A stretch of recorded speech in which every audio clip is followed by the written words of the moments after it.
ketebalan minimal 2 cm dan itu akan memakan waktu dalam proses memplesternya. Dan untuk pengeringan, plesteran instan ini jauh lebih cepat.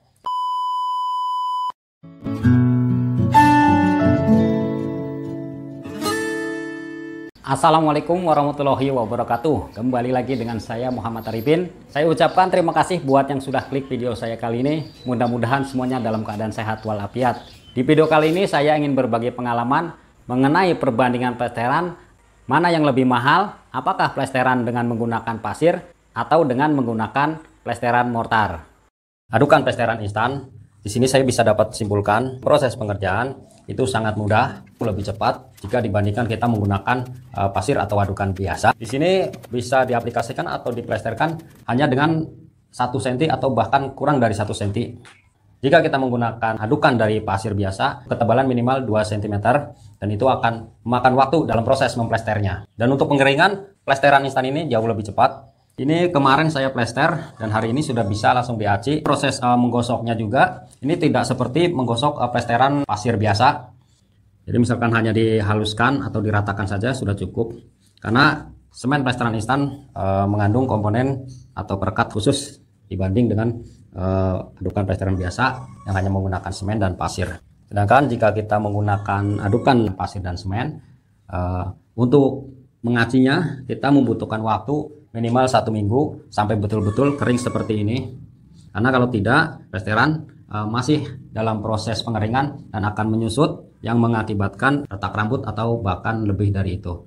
Tapi dengan menggunakan plesteran instan seperti ini, insya Allah tidak retak dan prosesnya bisa lebih cepat. Dan untuk pengaplikasian atau untuk pengacian bisa langsung diaci esok harinya setelah kering seperti ini. Untuk biaya material, keliling dinding ada 12 meter persegi dan dengan ketinggian 3 meter, 36 meter persegi. Kalau menggunakan pasir atau adukan biasa, kita kalikan 2 cm, 7,2 meter kubik, 3/4 kubik.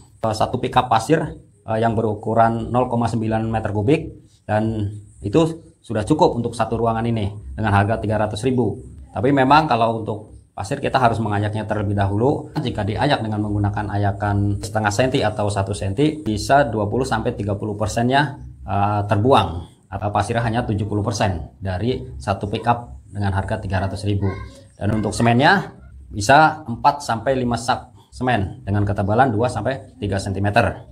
Berarti untuk biaya material jika menggunakan pasir atau adukan biasa itu hanya 500.000 untuk satu ruangan. Sedangkan untuk plesteran instan ini per saknya adalah 70-80 ribuan, anggaplah 70.000. Dan untuk satu saknya berukuran 40 kilo, saya dapat 3 meter persegi.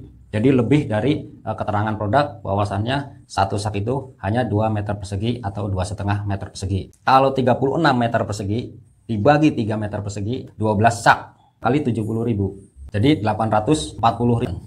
Jadi perbandingan untuk material jika menggunakan pasir biasa 500.000, sedangkan jika menggunakan plesteran instan 840.000. Jadi ada selisih 340.000. Untuk plesteran satu hari bisa selesai seluas 36 meter persegi. Perbandingan waktunya dengan menggunakan plesteran pasir biasa itu bisa 2 hari untuk dinding seluas 36 meter persegi. Karena target plesteran waktu masih belajar satu tukang targetnya adalah 9 meter persegi satu hari karena menggunakan semen atau plesteran adukan biasa. Kesimpulan dari saya, untuk biaya sama saja, tapi kita dapat 1 poin di atas jika menggunakan plesteran instan karena waktunya bisa lebih cepat. Dengan syarat dalam proses pemasangan bata harus betul-betul diperhatikan kerataannya dan loadnya. Permukaannya harus betul-betul rata supaya kita bisa memplesternya dengan seminimal mungkin. Katakanlah misalkan target 1 cm itu bisa 1 cm maksimalnya. Jadi bisa kurang, jangan sampai lebih dari 1 cm. Jika dinding tidak rata, otomatis akan lebih boros dan lebih banyak biaya yang dikeluarkan. Demikian video saya kali ini, mudah-mudahan bermanfaat. Terima kasih. Wassalamualaikum warahmatullahi wabarakatuh.